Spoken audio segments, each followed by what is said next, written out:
Alors, c'est une question qui est intéressante. Est-ce que l'humour a des limites? Oui, moi je trouve qu'il y en a plein.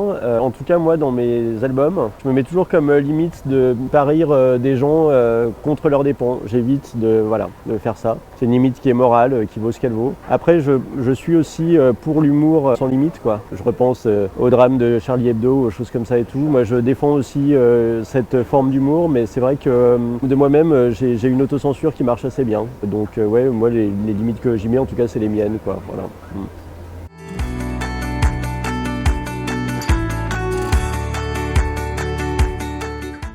Alors, festival sur une île, c'est la première fois, donc le temps est superbe. Je suis en train de réfléchir.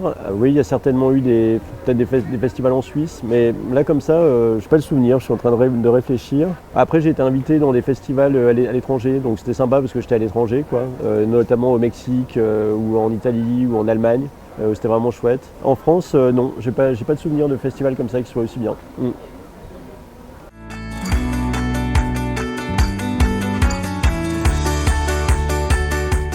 Ma forme humoristique préférée, c'est le décalage. Je suis un grand fan des Monty Python, l'humour absurde.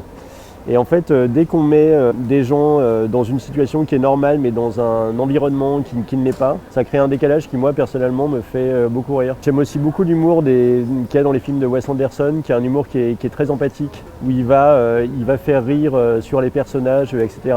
Mais en ayant quand même de l'empathie et de la sympathie pour eux, quoi. Et j'aime bien, c'est une sorte d'humour bienveillant comme ça, que voilà. Après, moi, c'est vrai que dans ma pratique de l'humour en bande dessinée, je joue presque exclusivement que sur du décalage. Puis j'étais aussi un grand fan quand j'étais petit des films avec Pierre Richard et Gérard Depardieu, genre La Chèvre, Les Compères, tout ça. Et il y a toujours un espèce de, ouais, c'est ça, un mec qui est maladroit, un mec qui est un peu bourrin et tout. Je recrée comme ça aussi des duos souvent dans mes BD qui fonctionnent assez bien, quoi.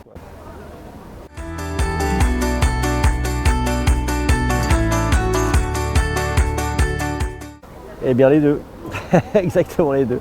J'improvise avec méthode, voilà, on va dire, pour résumer. C'est-à-dire que je peux être très carré sur certains aspects, par exemple dans le scénario, dans les choses comme ça et tout. Mais après, une fois que je suis sur mes planches, j'aime bien aussi improviser, notamment les dialogues, quoi, qui ne viennent jamais à l'écriture avant, quoi. Ils viennent toujours au moment où je dessine.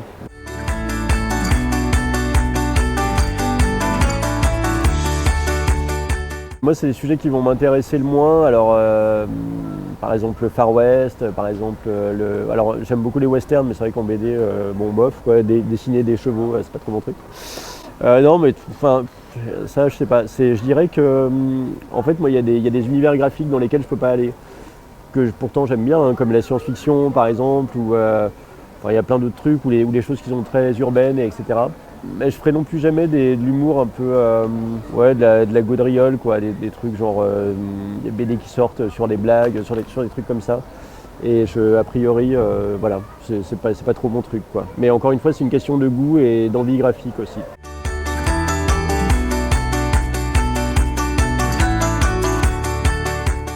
Vaste question. Je trouve quand même qu'en bande dessinée, qu'il y a quand même pas mal de thèmes là qui sont abordés, notamment avec aussi des auteurs comme Riyad Satouf, qui vont parler de racisme, qui vont parler de minorités, de choses comme ça et tout. Je ne sais pas si j'ai des envies particulières qu'un thème soit abordé. Après l'humour, c'est vrai que ça peut servir à dédramatiser. Peut-être les questions qui arrivent maintenant sur l'identité, sur les choses comme ça et tout, mais je ne sais pas si ce serait utile de faire rire là-dessus. Je ne sais pas trop. Honnêtement, ouais, difficile de répondre à cette question.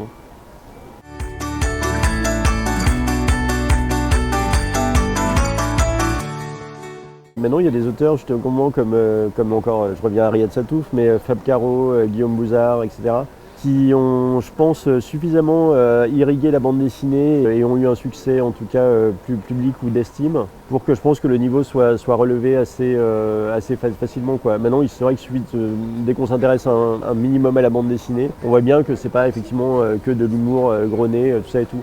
Même si personnellement, quand j'étais adolescent, par exemple, une série comme Les Bidochons me faisait énormément rire, quoi. Mais parce que, alors il y a une part d'humour qui est grossier dedans et qui est un peu vulgaire et tout ça, mais il y a aussi une finesse d'analyse de gens, de cast, de trucs comme ça et tout, que je trouve hyper intéressante, quoi.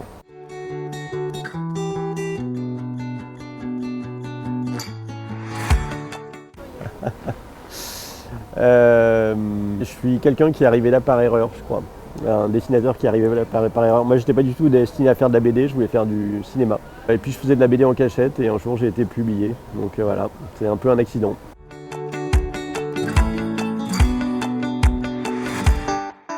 Toute pratique artistique confondue.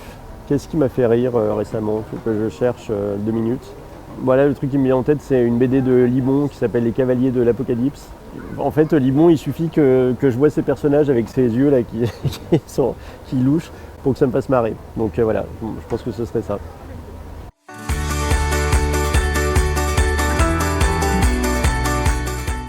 Alors mon prochain projet en bande dessinée, c'est un projet à base de crevettes. Je suis le premier dessinateur au monde, j'ai vérifié, j'ai googlé de partout.